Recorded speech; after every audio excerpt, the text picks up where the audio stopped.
नमस्कार, जय हिंद, वंदे मातरम दोस्तों। स्वागत है आप सभी का हमारे YouTube चैनल स्टडी पॉइंटर्स में। और आज हम एक इम्पॉर्टेंट क्लास आपके लिए लेकर आ चुके हैं ग्राम समाज एवं विकास की।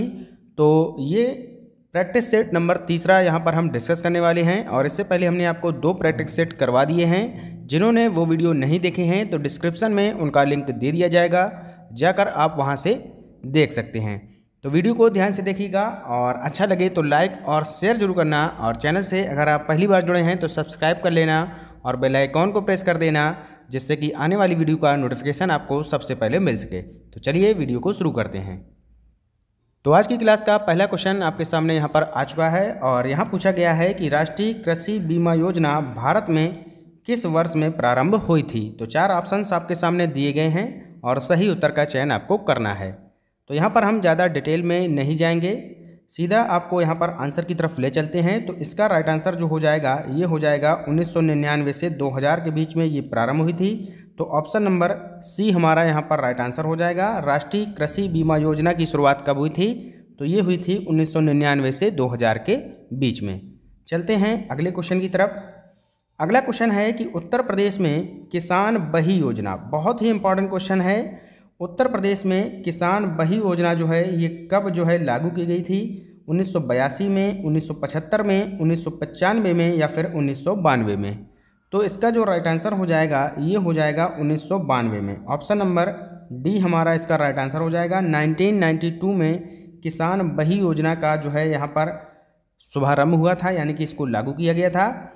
और इसका जो है उद्देश्य क्या था कि प्रत्येक जो है किसान के पास कितनी खेती है और कितनी उसके पास ज़मीन है, ये इसमें जो है इस बही खाते में इसका जो है लेखा जोखा होता था।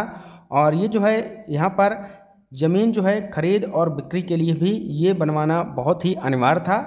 तो ये आपको यहाँ पर समझ में आ गया होगा, किसान बही योजना के अंतर्गत ये सब बातें आती हैं। चलते हैं अगले क्वेश्चन की तरफ। अगला क्वेश्चन आपके सामने यहाँ पर दिया गया है कि ग्रामीण समाज की नगरीय समाज से भिन्नता बताने के लिए सोरोकिन और जिमरमैन ने निम्नलिखित में से किन मानदंडों को अपनाया था? तो यहाँ पर आपके सामने ऑप्शन दिए गए हैं, सही उत्तर का चयन आपको करना है। तो बात करें सोरोकिन और जिमरमैन के द्वारा जो यहाँ पर मानदंड अपनाए गए थे तो वो हो जाएगा ऑप्शन नंबर सी, यहाँ पर आपका राइट आंसर हो जाएगा 3, 4, 5, यानी कि विषमता, जनसंख्या का आभार, फिर हो जाएगा आपका गतिशीलता। यानी कि 3, 4, 5 जो ये आपके हैं ऑप्शंस, ये यहाँ पर राइट आंसर हो जाएंगे। तो ऑप्शन नंबर सी हमारा यहाँ पर सही उत्तर हो जाएगा। चलते हैं अगले क्वेश्चन की तरफ। अगला क्वेश्चन है नीति आयोग अस्तित्व में कब आया? बहुत ही वेरी मोस्ट इम्पॉर्टेंट क्वेश्चन है और कई बार एग्जाम में ये पूछा गया है। तो नीति आयोग अस्तित्व में कब आया ये यहाँ पर आपको बताना है। तो ये आया था आपका 1 जनवरी 2015 को। और इसका थोड़ा हम डिटेल में आपको बता देते हैं कि जो योजना आयोग था, योजना आयोग का जो गठन हुआ था ये हुआ था, कब हुआ था? 15 मार्च 1950 को। योजना आयोग का जो गठन हुआ था ये हुआ था 15 मार्च 1950 को। और इसका जो है अंत कब हुआ? तो योजना आयोग को कब ख़त्म किया गया? तो ये किया गया था 13 अगस्त 2014 को। कब ख़त्म किया गया? 13 अगस्त 2014 को योजना आयोग को बंद कर दिया गया। और उसके बाद में 1 जनवरी 2015 से योजना आयोग की जगह पर नीति आयोग का गठन किया गया। तो ये आपको यहाँ पर बातें पता होनी चाहिए। आपसे योजना आयोग भी पूछा जा सकता है कि योजना आयोग इसकी स्थापना कब हुई थी? तो ये हुई थी 15 मार्च 1950 को। और इसका अंत कब हुआ था, यानी कि कब ख़त्म किया गया था? तो ये किया गया था 13 अगस्त 2014 को। और इसके स्थान पर जो अब बनाया गया है वो बनाया गया है नीति आयोग। और नीति आयोग की स्थापना हुई है आपकी 1 जनवरी 2015 को। तो इतनी बातें आपको यहाँ पर पता होनी चाहिए इसके बारे में। और आपको बता देते हैं कि नीति आयोग के अगर आपसे पूछा जाए कि अध्यक्ष कौन होते हैं, तो नीति आयोग के जो अध्यक्ष होते हैं वो होते हैं प्रधानमंत्री, यानी कि प्राइम मिनिस्टर। और अगर आपसे पूछा जाए कि नीति आयोग के वर्तमान में CEO कौन हैं, तो नीति आयोग के जो वर्तमान में CEO हैं वो हैं आपके अमिताभ कांत। कौन हैं? अमिताभ कांत जो हैं ये आपके नीति आयोग के वर्तमान में CEO हैं। तो इतनी सारी बातें आपको नीति आयोग के बारे में पता होनी चाहिए। चलते हैं अगले क्वेश्चन की तरफ। अगला क्वेश्चन आपके सामने है कि सामाजिक संगठन की दृष्टि से संयुक्त परिवार किस प्रकार की संस्था है? राष्ट्रीय संस्था है, विघटनकारी संस्था है, कल्याणकारी संस्था है या फिर इनमें से कोई नहीं। तो इसका राइट आंसर हो जाएगा ये जो है एक कल्याणकारी संस्था है। तो ऑप्शन नंबर सी हमारा यहाँ पर सही आंसर हो जाएगा। चलते हैं नेक्स्ट क्वेश्चन की तरफ। अगला क्वेश्चन है कि ग्रामीण समाज से संबंधित निम्नलिखित कथनों में से सही को चिन्हित कीजिए। तो यहाँ पर आपके सामने 4 ऑप्शंस हैं, सही उत्तर का चयन आपको करना है। तो बात करें इसके सही उत्तर की, तो इसका राइट आंसर हो जाएगा कि एक सामाजिक समूह या वर्ग से निरंतर बदलाव नहीं होता है। तो ऑप्शन नंबर डी हमारा यहाँ पर राइट आंसर हो जाएगा। चलते हैं अगले क्वेश्चन की तरफ। अगला क्वेश्चन है क्वेश्चन नंबर 7, निम्नलिखित में से कौन सा कार्य आर्थिक सुधार की दृष्टि से स्थानीय पंचायतों द्वारा संपन्न कराया जाता है। तो ऐसा कौन सा कार्य है जो आर्थिक सुधार की दृष्टि से स्थानीय पंचायतों के द्वारा संपन्न कराया जाता है। तो पहला ऑप्शन है कृषि सुधार, तो बिल्कुल सही है। दूसरा है पशु नस्ल सुधार, ये भी सही है। फिर है ग्रामोद्योग, ये भी सही है। और चौथा ऑप्शन है उपर्युक्त सभी, तो यानी कि इसका राइट आंसर हो जाएगा उपर्युक्त सभी। तो ऑप्शन नंबर डी हमारा इसका राइट आंसर हो जाएगा। चलते हैं आगे। नेक्स्ट क्वेश्चन आपके सामने है, प्राकल्पना परीक्षण के लिए प्राकल्पनात्मक निगमन विधि किसने दिया। तो यहाँ पर आपको बताना है कि प्राकल्पना परीक्षण के लिए जो प्राकल्पनात्मक निगमन विधि है इसका जो है प्रतिपादन किसके द्वारा किया गया था।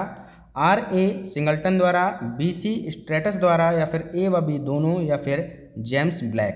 तो इसका राइट आंसर हो जाएगा ए व बी दोनों, यानी कि R.A. सिंगल्टन और B.C. स्ट्रेटस ये दोनों के द्वारा इसका प्रतिपादन किया गया था। तो ऑप्शन नंबर सी हमारा इसका सही उत्तर हो जाएगा। चलते हैं अगले क्वेश्चन की तरफ। अगला क्वेश्चन है कि सामान्य सिद्धांतों से विशेष घटनाओं के विवेचन की प्रक्रिया क्या कहलाती है। तो बहुत ही सिंपल क्वेश्चन है, ये सभी ने पढ़ा होगा। तो सामान्य से अगर विशेष की ओर जाते हैं तो ये कहलाता है आपका निगमनात्मक परीक्षण। तो निगमनात्मक इसका राइट आंसर हो जाएगा। ऑप्शन नंबर ए हमारा यहाँ पर सही उत्तर हो जाएगा। चलते हैं नेक्स्ट क्वेश्चन की तरफ। अगला क्वेश्चन है क्वेश्चन नंबर 10, गांधीवादी योजना को किसने प्रतिपादित किया था। तो बहुत ही इम्पॉर्टेंट क्वेश्चन है, गांधीवादी योजना को जो है किसके द्वारा प्रतिपादित किया गया था।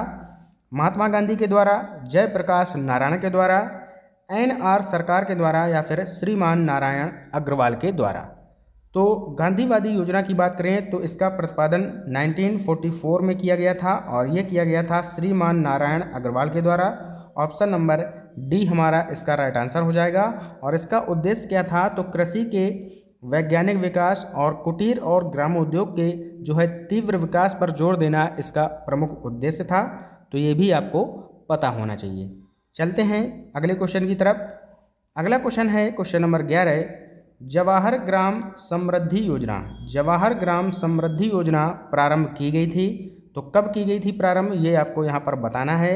1966 में, 1989 में, 1969 में, या फिर 1999 में। तो इसकी स्थापना की गई थी 1999 में। ऑप्शन नंबर डी इसका सही उत्तर हो जाएगा। और इसका उद्देश्य था कि ग्रामीण जो है गरीब लोगों के लिए उनके जीवन स्तर को बेहतर बनाने के लिए इस योजना का प्रारंभ किया गया था। चलते हैं आगे। नेक्स्ट क्वेश्चन है कि स्वर्ण जयंती ग्राम स्वरोजगार योजना, स्वर्ण जयंती ग्राम स्वरोजगार योजना इसका प्रारंभ कब किया गया था। तो ये किया गया था 1 अप्रैल 1999 में। बहुत ही सिंपल क्वेश्चन है और शायद हमने इसको पिछली क्लास में आपको करवाया भी था। तो इसका राइट आंसर हो जाएगा ऑप्शन नंबर ए। चलते हैं नेक्स्ट क्वेश्चन की तरफ। अगला क्वेश्चन आपके सामने यहाँ पर आ चुका है क्वेश्चन नंबर 13, भूमि का अतिरिक्त जल कृत्रिम ढंग से निकालने की क्रिया को क्या कहा जाता है। तो जो भूमि का अतिरिक्त जल होता है इसको कृत्रिम ढंग से निकालने की क्रिया को क्या कहा जाता है। तो ये कहा जाता है जल निकास। बहुत ही सिंपल क्वेश्चन है, ये कहा जाता है जल निकास। तो ऑप्शन नंबर बी इसका सही उत्तर हो जाएगा। चलते हैं आगे नेक्स्ट क्वेश्चन की तरफ। अगला क्वेश्चन है कि क्षेत्रफल की दृष्टि से उत्तर प्रदेश का भारत के राज्यों में कौन सा स्थान है। तो सबको पता होगा कि उत्तर प्रदेश में जनसंख्या सर्वाधिक है। तो जनसंख्या की दृष्टि से देखा जाए तो उत्तर प्रदेश जो राज्य है ये भारत में प्रथम नंबर पर आता है, क्योंकि यहाँ पर सर्वाधिक जनसंख्या पाई जाती है। और अगर क्षेत्रफल की बात करें तो इसका स्थान आता है चौथे स्थान पर। ऑप्शन नंबर ए यहाँ पर राइट आंसर हो जाएगा। और इससे पहले अगर बात करें तो आता है आपका राजस्थान, मध्य प्रदेश, महाराष्ट्र, और देन उसके बाद आपका आता है उत्तर प्रदेश। तो चलते हैं अगले क्वेश्चन की तरफ।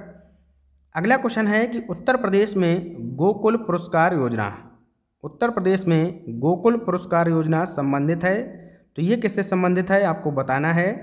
पशु कल्याण से, दुग्ध उत्पादन से, पशु टीकाकरण से या फिर पशु नस्ल बेहतर करने से।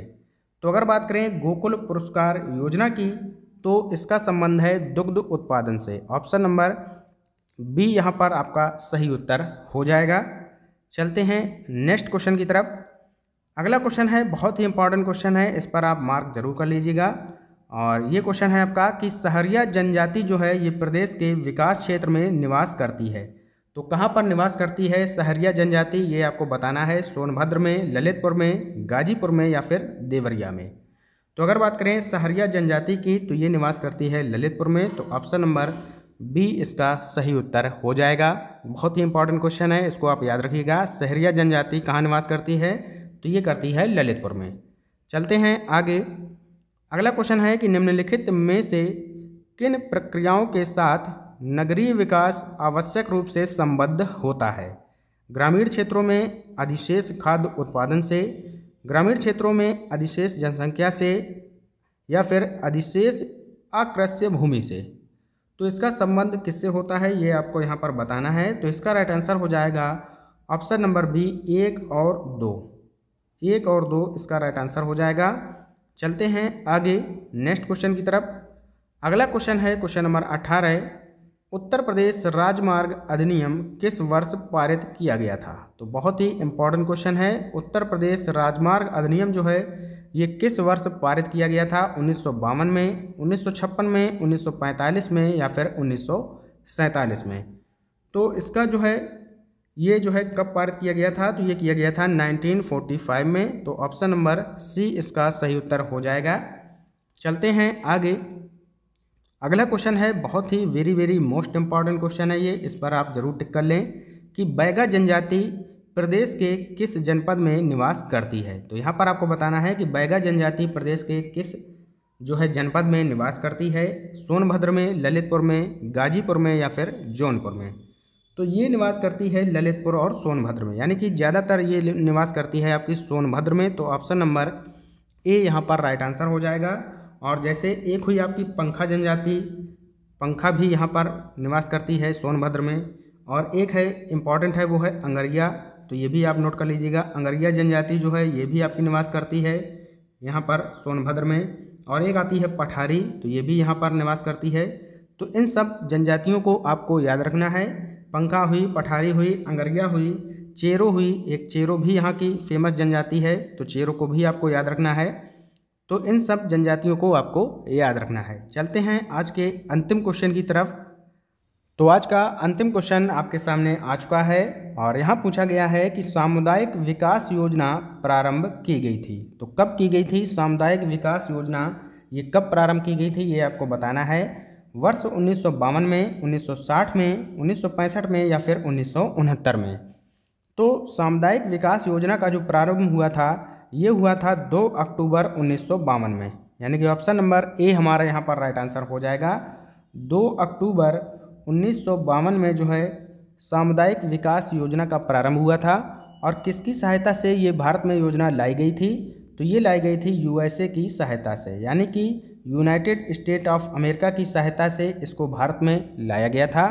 तो ये बात भी आपको याद रखनी है और इम्पॉर्टेंट है आपके लिए। तो जितने भी क्वेश्चन यहाँ पर योजनाओं से हमने आपको कराए हैं ये बहुत ही इम्पॉर्टेंट हैं, आप इनको ज़रूर याद रखिएगा। और एक कॉपी पेन लेकर आप हमारी क्लास में बैठिएगा और इनको आप ज़रूर नोट करते चलिएगा। ये आपके एग्ज़ाम में, लेखपाल के एग्ज़ाम में बहुत ही इम्पॉर्टेंट रोल अदा करने वाले हैं। तो वीडियो कैसा लगा ज़रूर कमेंट बॉक्स में बताएं और मिलते हैं इसके नेक्स्ट पार्ट में। तब तक के लिए आप लोग ऐसे ही पढ़ते रहिएगा और आगे बढ़ते रहिएगा। मिलते हैं अगले पार्ट में, तब तक के लिए good bye, have a nice day. जय हिंद, जय भारत।